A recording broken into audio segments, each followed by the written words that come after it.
Jika perang antara Iran dan Amerika Serikat benar-benar pecah, kita tidak akan melihat satu pertempuran besar yang meledak dalam semalam. Perang itu akan datang perlahan, melalui sinyal-sinyal kecil yang seringkali kita abaikan.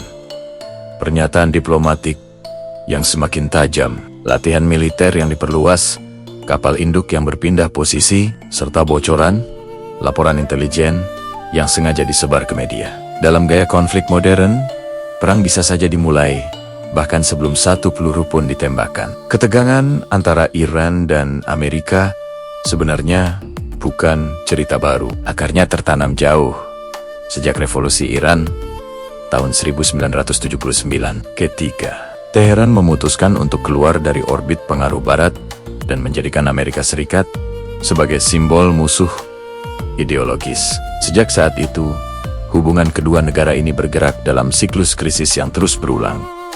Sanksi ekonomi yang berat, ancaman militer, diplomasi yang runtuh, lalu ada jeda sebentar sebelum krisis berikutnya muncul lagi. Namun, jika kali ini eskalasi benar-benar berubah menjadi perang terbuka, skalanya akan jauh melampaui konflik dua negara. Ini bukan lagi sekadar soal Washington melawan Teheran, melainkan tentang stabilitas seluruh Timur Tengah, pasar energi global, dan keseimbangan kekuatan di panggung dunia. Di satu sisi, Amerika Serikat, dengan anggaran militer terbesar di dunia, punya keunggulan mutlak dalam kekuatan udara dan laut. Armada kelima, Angkatan Laut AS, yang berbasis di Teluk Persia mampu melancarkan serangan presisi ke fasilitas-fasilitas militer strategis Iran hanya dalam hitungan jam, didukung sistem satelit canggih, drone pengintai, dan jaringan intelijen global.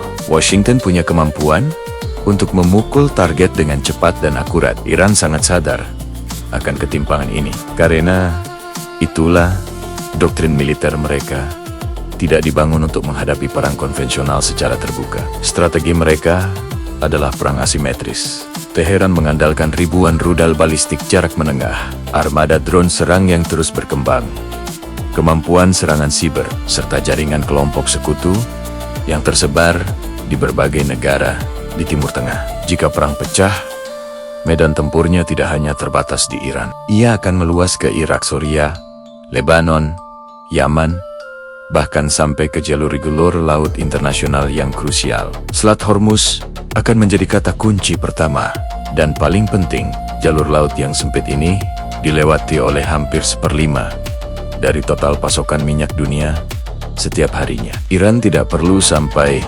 menutup selat ini sepenuhnya untuk menciptakan kekacauan global. Cukup dengan gangguan-gangguan terbatas, seperti menyebar ranjau laut, melancarkan serangan drone ke kapal tanker, atau sekadar mengancam pelayaran, harga minyak dunia bisa melonjak drastis dalam sekejap. Kita harus ingat, pasar energi tidak hanya bereaksi pada fakta, tapi juga pada ketakutan. Lonjakan harga minyak ini akan menjalar dengan sangat cepat ke seluruh penjuru dunia. Negara-negara pengimpor energi akan langsung menghadapi tekanan inflasi yang hebat. Biaya transportasi akan naik, harga bahan pangan ikut terdorong, dan pada akhirnya daya beli masyarakat akan melemah. Bagi negara-negara berkembang, termasuk Indonesia, guncangan ini akan terasa langsung dalam anggaran pendapatan dan belanja negara, terutama pada pos subsidi energi, dan bisa mengancam stabilitas ekonomi secara keseluruhan. Sementara itu, di dalam Iran sendiri,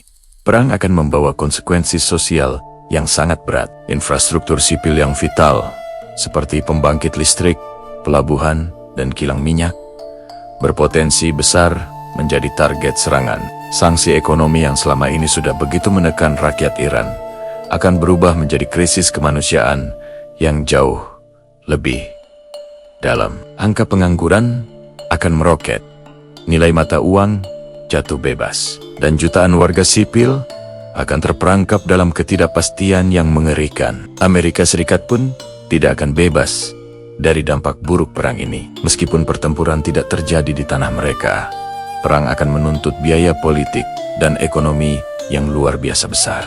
Opini publik Amerika yang sudah lelah dengan berbagai konflik berkepanjangan di Timur Tengah bisa berbalik menentang pemerintah. Pasar keuangan global akan bereaksi negatif terhadap ketidakpastian.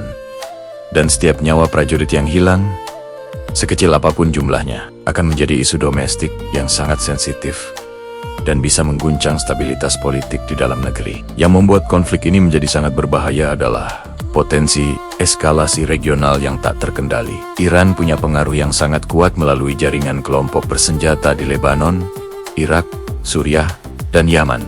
Jika perang dimulai, serangan balasan tidak harus datang langsung dari Teheran. Serangan itu bisa muncul dalam bentuk hujan roket di perbatasan Israel Utara, serangan mendadak terhadap pangkalan-pangkalan militer Amerika Serikat di Irak, atau gangguan pelayaran di Laut Merah oleh proksi mereka di Yaman.